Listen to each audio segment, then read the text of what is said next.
आज मैं बच्चों आपको मैथ्स का लेक्चर नहीं फिजिक्स का लेक्चर पढ़ाऊंगा, जिसमें हम पहला टॉपिक स्टार्ट करेंगे लाइट, जिसमें पढ़ोगे आप रिफ्लेक्शन एंड रिफ्रैक्शन। तो first of all we should know what is light. सबसे पहले हम देखेंगे कि लाइट होती क्या है। जनरली अगर हम इन द सेंस बात करें तो लाइट एक एनर्जी होती है जो हमें चीज़ों को देखने में हेल्प करती है। और we can say by the definition light is form of energy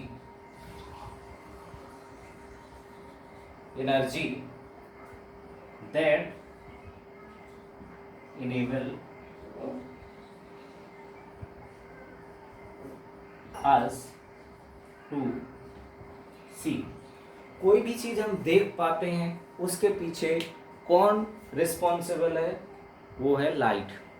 तो लाइट हमारी लाइफ में बहुत इम्पोर्टेंट लगती है, इसलिए हमें इसको पढ़ना बहुत ज़रूरी रहता है। तो अब हमने लाइट की डेफिनेशन पढ़ ली। एक लाइट क्या होती है, एक एनर्जी का फॉर्म होती है जो जिसकी वजह से हम चीज़ों को देख पाते हैं। डिफरेंट फॉर्म्स ऑफ एनर्जी आपने पढ़ी होगी, thermal energy, electrical energy, light energy, ocean thermal energy, wind energy, etcetera. So light is also one of them the kinds of energy. So इसके बाद हम लाइट की कुछ प्रॉपर्टीज पढ़ते हैं। इसकी प्रॉपर्टीज की अगर मैं बात करता हूँ, अब लाइट की प्रॉपर्टीज अगर हम फर्स्ट प्रॉपर्टी की बात करते हैं तो जो लाइट होती है ये इलेक्ट्रोमैग्नेटिक वेव्स होती है। लाइट कौन सी वेव होती है? Electromagnetic wave. तो इट इज इलेक्ट्रोमैग्नेटिक वेव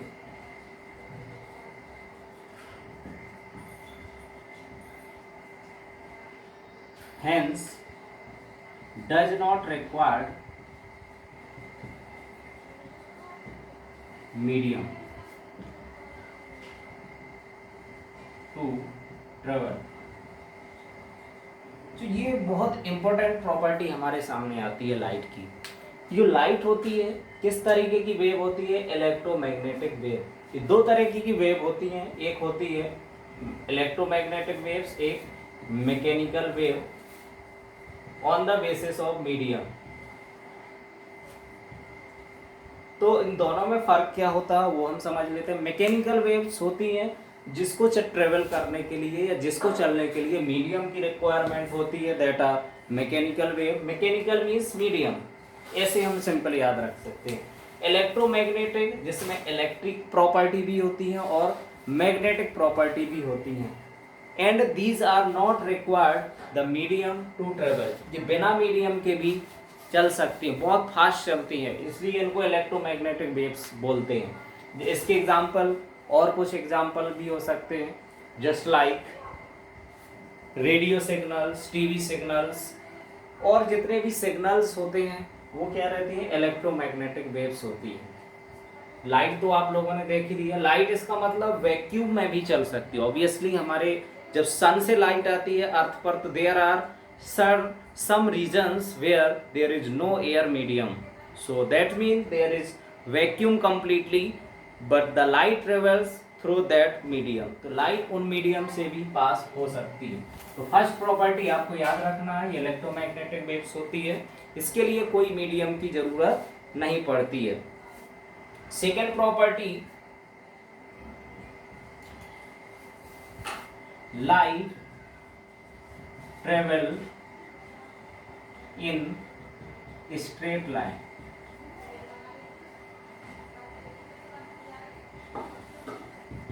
बच्चों ये कंप्लीटली अगर हम देखें तो अप्रोक्सीमेटली मानते हैं कि ये स्ट्रेट लाइन में ट्रेवल करती है।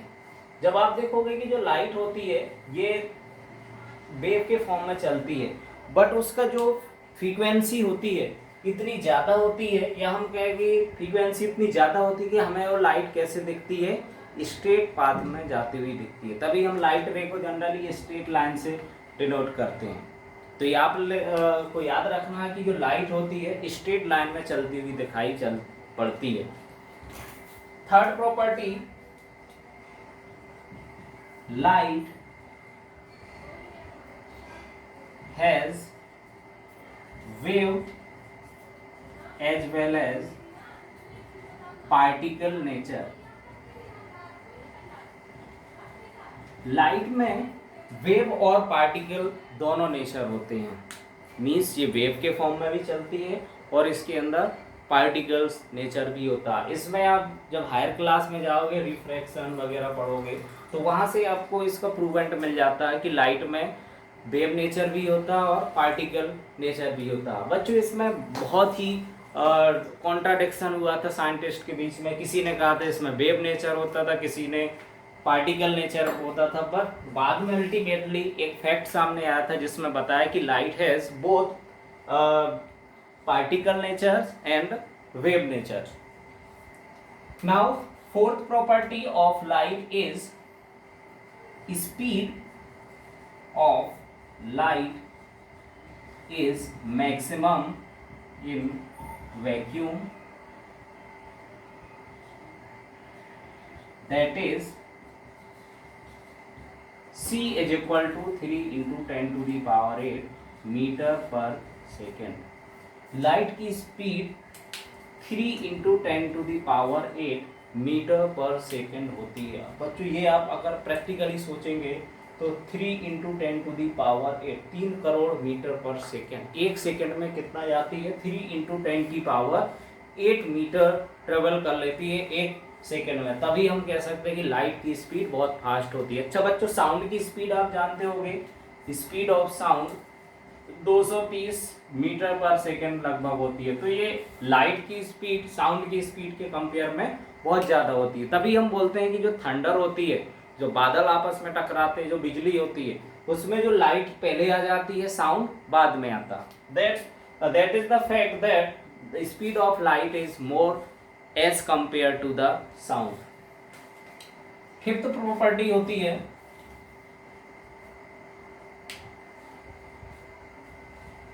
लाइट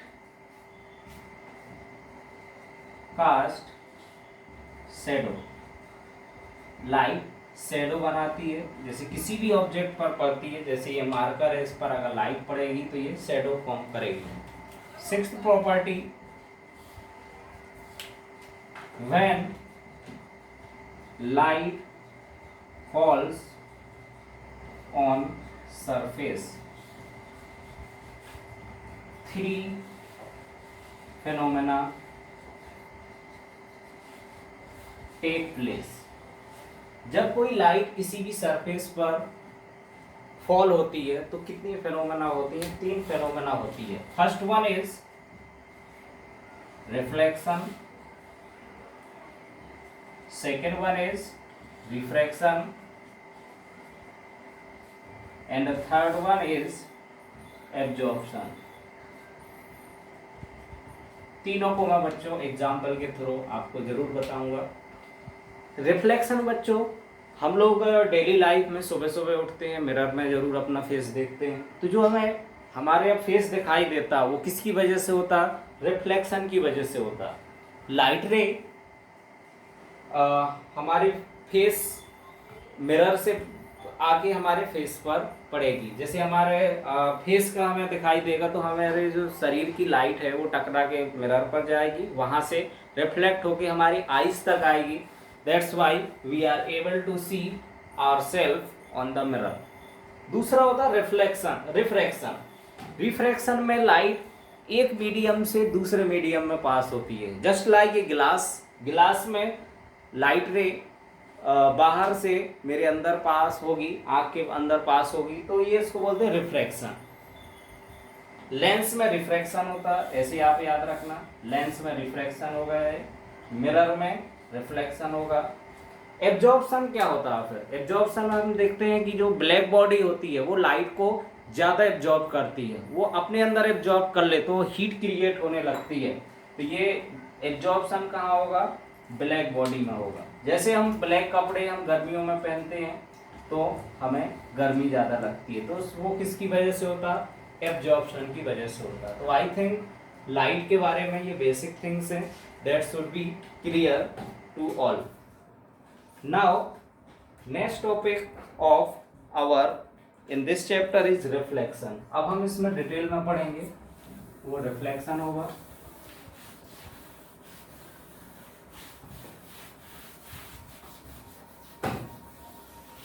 तो बच्चों रिफ्लेक्शन की अगर हम बात करते हैं तो रिफ्लेक्शन होता क्या है? रिफ्लेक्शन ऑफ लाइट एक फेनोमेना होता है जिसमें लाइट किसी सरफेस से टकरा के वापस उसी मीडियम में आ जाती है। ऐसे फेनोमेना को हम बोलते हैं reflection. So reflection is nothing, it is bouncing back of light when it strike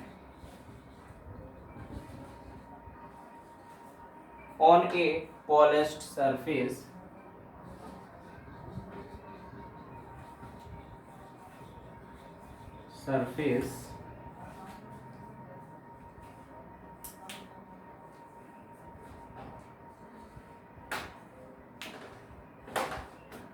like mirror।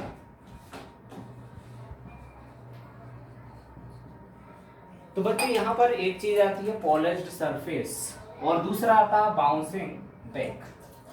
अब इसको हम समझेंगे कि जैसे ये हमारे पास एक मिरर है, ये पॉलिश्ड सरफेस है, तो यहाँ पे बच्चों अगर हमने ये ग्लास था इसके हमने पॉलिश्ड कर दिया, दिस इज पॉलिश्ड सरफेस। तो ये वाली जो सरफेस होगी ये कौन सी होगी? ये शाइनिंग सरफेस होगी, ये शाइनिंग सरफेस होगा। तो इस पर अगर लाइट रे कोई सी भी आएगी, तो जैसे ये लाइट रे आई तो ये क्या हो जाएगी? बाउंसिंग बैक हो जाएगी। तो इस फेनोमेना को बोलेंगे हम रिफ्लेक्शन। तो जो आने वाली लाइट होती है इसको बच्चों बोलते हैं इंसिडेंट लाइट, इंसिडेंट लाइट। और जो जाने वाली होती है इसको रिफ्लेक्टेड लाइट बोलते हैं, लाइट रे, इसको इंसिडेंट लाइट रे। इस पर जो परपेंडिकुलर होता है दोनों के, इसको बोलते हैं हम नॉर्मल। इसको क्या बोलते हैं बच्चों? नॉर्मल। जो प्लेन के परपेंडिकुलर होता है इसको नॉर्मल एन से डिनोट करते हैं। अब यहाँ पर ये तो हो गया रिफ्लेक्शन की जो लाइट होती है अपने सेम मीडियम में वापस आ जाती है, ऐसी फिनोमेना को हम रिफ्लेक्शन बोलते हैं। अब हम इसमें जो मेन लॉ होता है वो पढ़ेंगे। रिफ्लेक्शन के लॉ क्या होते हैं वो यहीं पर मैं डिस्कस कर दे रहा हूं। Law of reflection,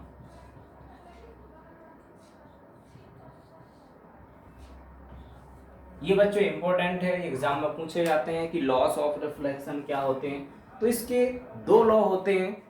first law क्या होता है जिसमें हम ये डायग्राम बच्चों सेम रहेगा। First law is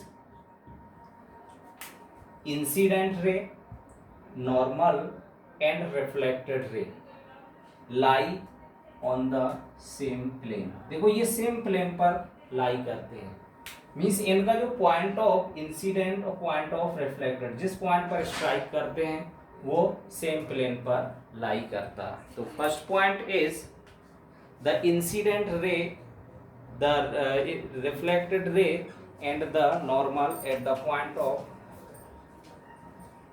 incident all lie in the same plane.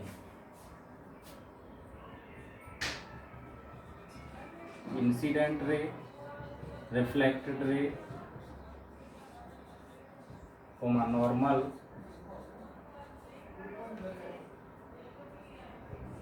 at the point of contact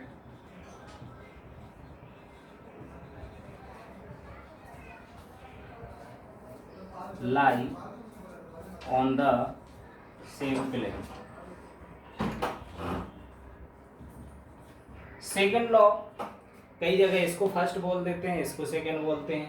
incident angle is equal to reflected angle. ये बहुत इंपॉर्टेंट प्रॉपर्टी है। एंगल ऑफ इंसिडेंट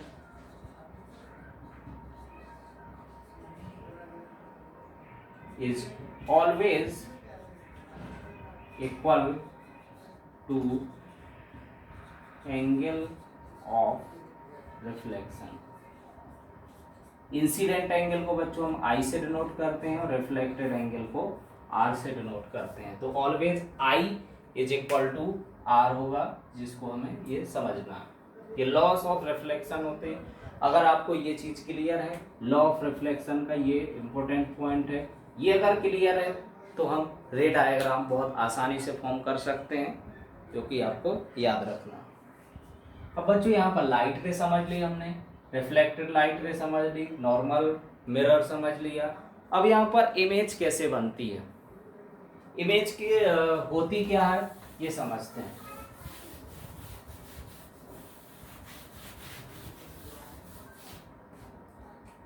इमेज, तो जो इमेज क्या होती है, जब दो लाइट रे आपस में कांटेक्ट होती हैं या उसमें बोल सकते हैं कट करती हैं जिस पॉइंट पर, वहां पर जो ऑब्जेक्ट पॉइंट होता है वहां पर क्या बनती है, इमेज बनती है। तो it is a point, image क्या रहता है, एक पॉइंट होता है जहां पर दो लाइट रे कट करती हैं या फिर कट करती हुई अपीयर होती हैं। तो it is the point where at least two light rays actually cut or appears to cut is known as image। उस पॉइंट को हम क्या बोलते हैं बच्चों, इमेज बोलते हैं। अगर एक्चुअल में कट करते हैं, अब यहाँ पर दो चीजें आती हैं, एक्चुअली कट और अपीयर्स टू कट। यहाँ से एक कॉन्सेप्ट आता है रियल और वर्चुअल इमेज का। जहां पर एक्चुअल कट करेंगी वहां पर रियल इमेज होगी, जहां पर virtually cut appears to cut होगी वहां पर वर्चुअल इमेज होगी।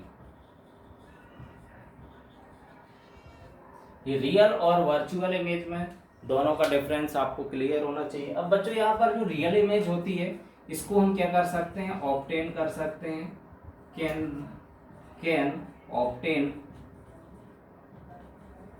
On screen. इसको स्क्रीन पर ऑब्टेन कर सकते हो, इसको हम स्क्रीन पर ऑब्टेन नहीं कर सकते हैं ऑन स्क्रीन। दूसरा इनका डिफरेंस होगा, जो रियल इमेज होगी वो इन्वर्टेड होगी, इन्वर्टेड होगी। ये कैसी हो जाएगी, इरेक्ट इमेज होगी। थर्ड वन इज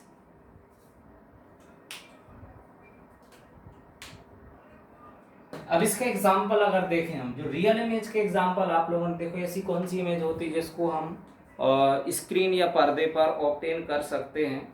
ऐसी इमेज आप लोगों ने देखी होगी, प्रोजेक्टर में इमेज बनती है, सिनेमा में देखी होगी इमेज इन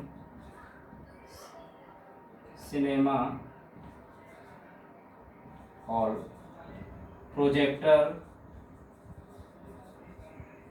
और दूसरा concave lens, concave mirror, sorry concave mirror में भी बनती है। और वर्चुअल इमेज आपने मिरर में देखी होगी, प्लेन मिरर में आप जो इमेज देखते हैं वो वर्चुअल इमेज होती है। प्लेन मिरर और कॉन्वेक्स मिरर, कॉन्वेक्स मिरर में भी बच्चों वर्चुअल इमेज बनती है। अब हम नेक्स्ट टॉपिक पढ़ेंगे मिरर, जिसके मैं आपको प्लेन मिरर बताऊंगा और सिलेंड्रिकल मिरर, दोनों को हम पढ़ेंगे। आज के लिए बच्चों इतना ही इंट्रोडक्शन में रहेगा। कल से हम मिरर और उसके एप्लीकेशंस और उसके टाइप्स भी पढ़ेंगे, जिसमें प्लेन मिरर में कैसे रे डायग्राम बनता, कॉन्वेक्स लेंस मिरर में कैसे बनता, कॉनकेव मिरर में कैसे बनता, डे टू डे हम डिस्कस करते जाएंगे। ओके, थैंक यू बच्चों।